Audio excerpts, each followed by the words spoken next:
Добре дошли в YouTube канала ми. Днес ще ви покажа резултатите от дропшипинг проекта ми, който стартирах преди по-малко от месец. Ще рефрешна страницата, за да се уверите, че цифрите са истински. Ще покажа също така данни от 1 октомври до 22 ноември, което е днес, за да се уверите, че проектът е започнал на 24 октомври. Това беше първият ден от пускането на реклами.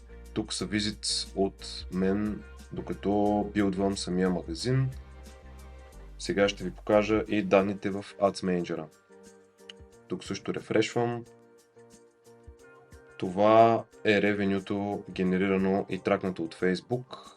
Обърнато е в US долари, понеже Ad акаунта е в тази валута и Facebook обръща от лева в долари.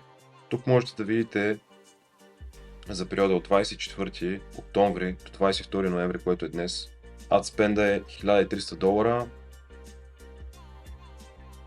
През това време са генерирани $6433, 284 засечени от Facebook продажби, които всъщност са 313. Facebook не винаги траква всички продажби, но това е окей. Можете да видите Average Order Value е 40.92. Тук е време да спомена и, че продуктът струва $39.99 в моя онлайн магазин, а го взимам от китайския ми supplier за $7, което е малко под 13 лева с доставката. В момента виждаме две кампании, които са за двата отделни продукта. Долната кампания е за първоначалният продукт, а горната за този, който добавих в последствие. И както виждаме от ROAS, той се представя дори доста по-добре от оригиналния продукт, който почнах да продавам. Можете да видите, за новия продукт съм изхарчил само $164 и съм генерирал $1460 в продажби. Ще започна от 23 октомври, за да видите, че тук реклами не са рънвани. Ето AdSpend 0. Също така ще го направя за една седмица преди това, да видите, че наистина не е имало никакви изхарчени пари. На 24 съм изхарчил $35,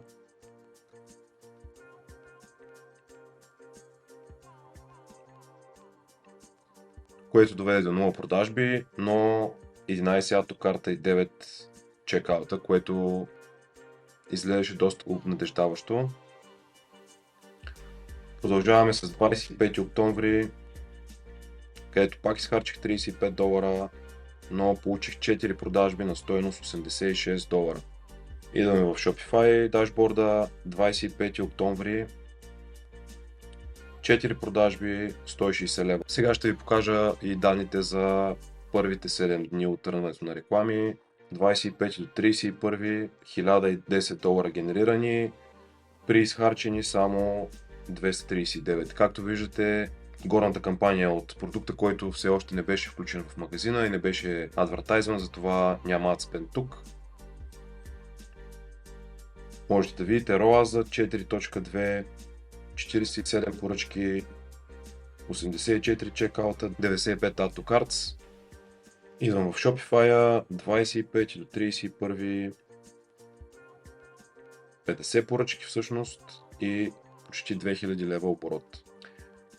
Показвам отново от 24 октомври до 22 ноември, което е днес.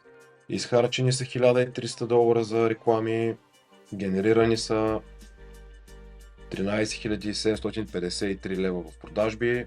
Продукта ми струва 13 лева до крайния клиент с доставката и ако някой се интересува, може да разбере колко точно пари съм направил и ако желаете, поставете го в коментарите долу. С това приключвам днешното видео. Сами можете да си отговорите на въпроса дали дропшипингът е мъртъв или точно обратното.